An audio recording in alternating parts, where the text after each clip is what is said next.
Hey, I'm Officer Hops, and I want to know if you are ready to make the world a better place.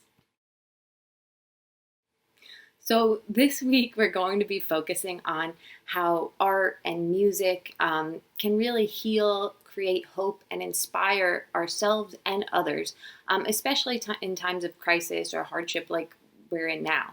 So, what you guys are going to do today is read the links that I posted in Google Classroom, and I want you to really do some digging.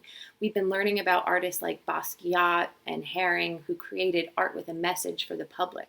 And I want you guys to start thinking of ways that you yourselves can make the world a better place with your art. So we're going to start kind of brainstorming ideas for our final project.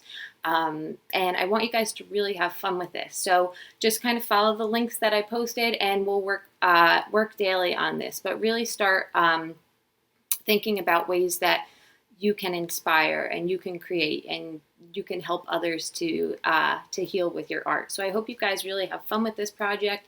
I know we're all looking forward to summer, but I will talk to you guys soon. Bye.